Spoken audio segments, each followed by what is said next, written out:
There comes a time in every person's life when he or she must decide to fight or flight. It's really an interesting dilemma, but it's simple to its core. Do I run away and try to forget about what could be, or do I stand up and take the risks to make a good life a great life? Boxing compares to life in many senses. In order to survive, one must continue moving. For when you truly stop moving, you die. Life demands reason, life demands courage, and life demands perseverance. With boxing, life is limitless.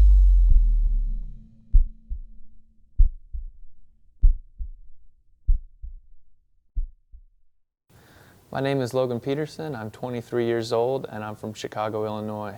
I've been boxing for about 4 years now. I started when I was 19 years old. For a while I wanted to pursue kind of a chance to be on the Olympic boxing team. I was about 10 more fights away and I only had to really win my last 2 fights to maybe get a shot at something like that. But instead I went to college, decided to go to college instead, and that kind of took precedence over boxing.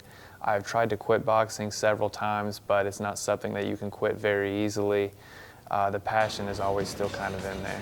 When I was competing, I would usually spar about 3 times a week, but outside of sparring, I would also be in the weight room quite a bit. I would work extensively on my upper body, a lot of working on chest and a lot of arms and abs as well. Really for boxing, one of the biggest components is upper body endurance. Outside of the realm of competition, boxing is a little bit different as far as the training process. I go down and spar maybe once or twice a week. I really love going down there. I'm kind of attached to a lot of my sparring partners and my coaches. I spar a lot with people that are competing now and kind of get them ready for their fights. I've suffered a lot of shoulder injuries. After about 4 years, my shoulders are they're a lot weaker than what they were. A lot of the impact of punching the impact kind of rolls up your arm and kind of stays at your shoulder. So that's one thing that you kind of have to work through after boxing for so long. There were a lot of factors that kind of inspired me to start boxing. One of them was the fact that I had just gotten out of high school and I kind of need something to kind of scratch that competitive itch. I had been involved with sports for a long time, all throughout high school and even before high school. So afterwards I needed something to do to kind of keep me busy and keep me in shape. Another thing is I really started watching a lot of Muhammad Ali's fights and Manny Pacquiao and Miguel Cotto and all those big boxers out there. And I really thought that this might be something that I'd be interested in. And I kind of started training for it, and then when I went down to the boxing gym for the first time, my first experience went really well. So I kept coming, and they didn't have me start sparring right out of the gate. Once they kind of taught me a little bit about boxing, then they kind of introduced me to sparring, and then once I started that, it was something that I really enjoyed and really liked doing, and I was put in front of a lot of good sparring partners and a few ones that were kind of more at my level, and then some that were at a lot higher level than I was. So I was able to get a lot of variety in my sparring, and then once I started sparring, I knew that I wanted to start competing. Throughout my whole boxing experience, 2 fights really stand out. The first one was my first actual competition fight. I went through an exhibition fight and did really well, and then when I first got into the ring with my first real fight, I was extremely nervous, and that nervousness kind of affected how I performed. I wasn't prepared mentally for that, and that really affected me in the first round. I went down like three times. One was a trip, but afterwards I got a concussion in the first round as well, and then for the rest of the fight I wasn't able to reason through what was going on. It was just all instinct. I just knew that I had to keep going and keep moving my legs, and I couldn't stop, because if I stopped, then he would kind of my opponent would kind of start using me as a punching bag. So I really had to, that's kind of the only thing that went through my head at that time.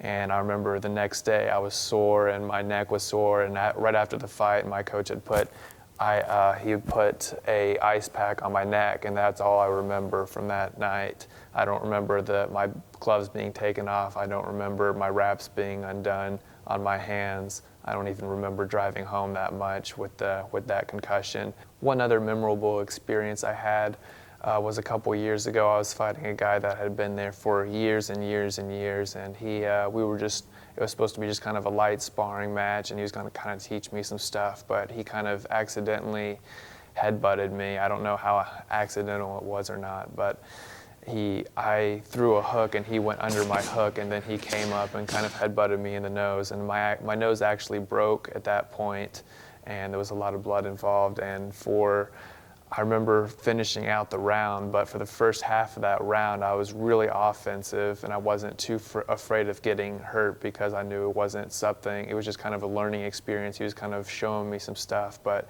after I broke my nose during that round, I really went on the defensive a lot more. I was really just throwing jabs and evading punches, and then once the round was over, blood really started pouring down my nose and went inside of my throat, and I was spitting it up a little bit. But I fought for 4 more rounds with that, and I would just kind of deal with the blood in between the rounds. But that was one experience I'm glad I had, just because I'm glad that I know that I was able to kind of fight through that pain and really kind of do a good job. I didn't fight as well with a broken nose as I would like to, but I threw a lot of jabs and evaded a lot of punches, and it was something that I'm glad that I was able to keep going despite that.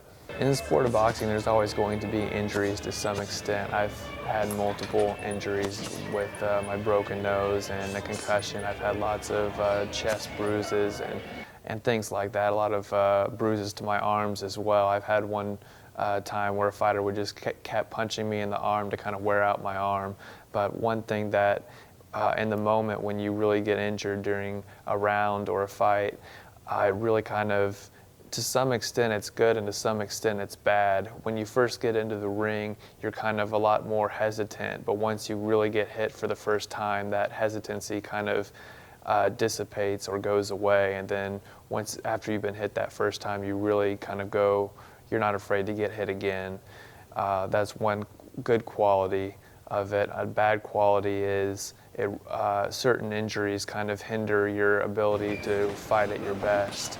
So with like a broken nose, I was a lot more defensive. I didn't want to get hit in the face as much, obviously, and that kind of changed my fighting style a little bit. Injuries kind of force people to adapt to certain situations, so I had to adapt from kind of being an offensive type fighter to being a defensive type fighter and do a lot more counter punching type stuff. One major goal I had when I first started boxing was to kind of get over the fear of fighting. It's definitely something that's kind of scary when you get in there and you're taking a lot of punches. To some extent, I have gotten over that fear, and to some extent, I haven't. And that's something that I'm kind of at peace with. I'm not afraid to get in there and fight. That's not something that I'm really afraid of now, but I kind of want to have a little bit of that fear in me, because a certain fear to a certain extent makes a person cautious, and that's kind of one good quality to have in a boxer. When you're cautious and you are just a little bit afraid to get hit, that'll definitely motivate you to become a better defensive type fighter. That'll really help you with your defense. But then there are times when you know that you can go on the offensive as well, and kind of being able to distinguish that line is definitely something that's good. Another way in which boxing kind of changed me was that it really improved my kinesthetic intelligence, which is kind of the ability to see what's going to happen before it happens. Inside of the ring, you're kind of measuring the person in front of you and kind of thinking what they're going to throw. If they throw a jab, you're kind of thinking what are they going to throw after that jab, and that's something you can kind of prepare for. Boxing really kind of taught me how to reason through hard situations, through kind of chaotic situations, to be able to take a step back and really think through what's going on and what you need to do.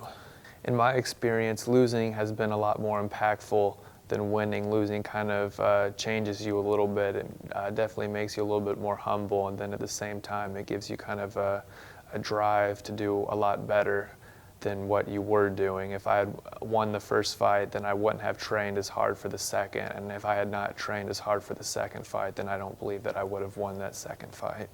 I would definitely like to compete again sometime when I have a little bit more free time. Right now, college is something that's really consuming most of my time, but I definitely see myself competing at some point. Again, I definitely think that I will be boxing kind of as long as I can. Once you get a little bit of that stuff in your blood, it's really hard to get out. So I definitely feel like I'll be boxing for a long time, maybe probably until I either get injured too much to where I can't do it anymore. There definitely comes a time where you have to kind of put the gloves down. For instance, my nose is actually still broken and I still experience a lot of repetitive shoulder type injuries. So if that were to get a lot worse, then that would definitely be a warning sign that it's time to kind of put the gloves down. My name is Logan Pederson. I'm from Chicago, Illinois, and my passion is boxing.